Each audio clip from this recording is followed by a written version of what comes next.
Hello learners, welcome to the week 8 of the first quarter. Our topic for this week is about scientific notation.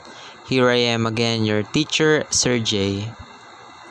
Scientific notation is a system of notation used to express very large or very small numbers conveniently.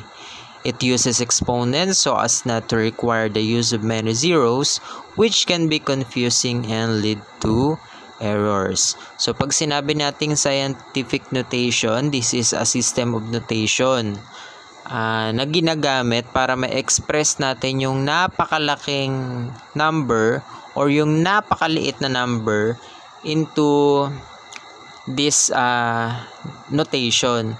Halimbawa, pag ang number natin na sinusulat is millions, for example, 100 million. So that we do not have to write a lot of zeros, we can simply write 10 times 10 to the certain raise of number or exponent. Pag sobrang liit naman, meron pa ding paraan doon para isulat siya. So later on, we will see. A scientific notation is written in the form 8 times 10 raised to the n, or a number, a certain number, times 10 raised to a certain number, where a must not be a is greater than or equal to 1 and also less than 10. It is written as a number from 1 to 9 multiplied by 10 raised to the appropriate exponent. For illustrative example number 1, the distance of the Earth from the Sun is approximately 93 million miles. Write the distance in scientific notation. So what we will do here is we will write down 93 million. Kapag 93 million, 6 na zero po ang meron tayo. Then we will look or find the decimal point. Kapag po ang given natin is a whole number, ang decimal point po makikita natin sa pinakadulo sa kanan. So in this case, doon po sa pang-6 na zero, doon sa kanan yan makikita natin ang decimal point. So from that decimal point, pupunta po tayo sa kaliwa, papunta sa kaliwa, from that decimal point papunta sa kaliwa hanggang makarating tayo sa gitna ni 9 tsaka ni 3. So that would be 9.3. Sir, bakit po 9.3? So ganito po, kasi yung A po natin or yung given number natin, dapat hindi po siya bababa sa 1. Pwede siya maging equal to 1, pero hindi po siya pwedeng bumaba sa 1. While dapat mas mataas siya sa 1, pero hindi po siya lalampas or aabot sa 10. Bawal siyang maging 10. Kailangan mas mababa siya sa 10. So in this case, we will count from the decimal point up to 9 hanggang sa kanan ni 9, sa gitna ni 9 tsaka ni 3. So 1, 2, 3, 4, 5, 6, 7. So that would be 7 steps.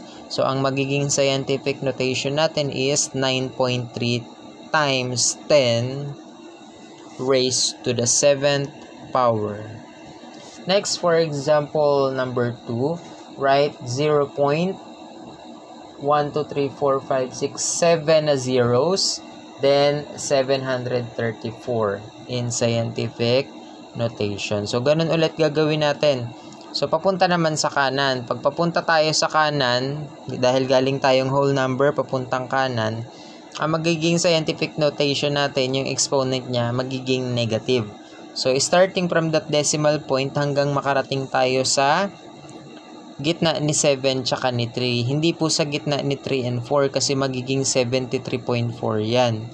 Kailangan 7.34. So starting from that is ilang space? 1, 2, 3, 4, 5, 6, 7, 8. Therefore, our answer would be 7.34 times 10 raised to the 8th power. Sir, ba't naging negative? O later on, I will discuss it. So, ang next natin is illustrative example number 3. 4.7 times 10 raised to the 8th power. Ang gagawin naman natin sa kanya is we will find the standard form. So, yung 4.7, ilang step daw? 8. Paano po malalaman kung papuntang kanan or papuntang kaliwa? So, tingnan po natin yung illustrative example number 1 natin kanina. So, nung pumunta tayo sa kaliwa, nag-positive.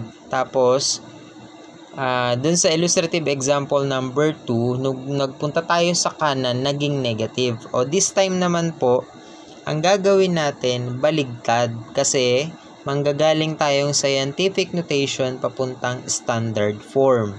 Pag galing natin sa scientific notation, magbabaligtad po, magiging positive pag papuntang kanan. So, 4.7, 8 steps. So, 1, 2, 3, 4, 5, 6, 7, 8. So, that would be, ilang zero ang idadagdag natin? 7 zeros. Therefore, the answer would be 470 million. And for the last example, write in 2.51 times 10 raised to the negative 5 in standard form. So, ang gagawin naman natin, dahil negative, papunta naman tayo sa kaliwa. So, 2.51, ang decimal point natin ay nasa gitna ni 2 and 5. So, start counting from that decimal point, papunta sa kaliwa, 1, 2, 3, 4, 5. So, ang atin pong nadagdag na 0 ay 4. Tapos, may isang decimal point. Pero dahil may decimal point tayo doon, magdadagdag pa tayo ng 0 sa unahan niya. Okay, so that would be 0. 4 na 0, 0.0000251. And that is how you convert scientific notation to standard form and standard form to scientific notation. That's all for this week. Goodbye and enjoy learning.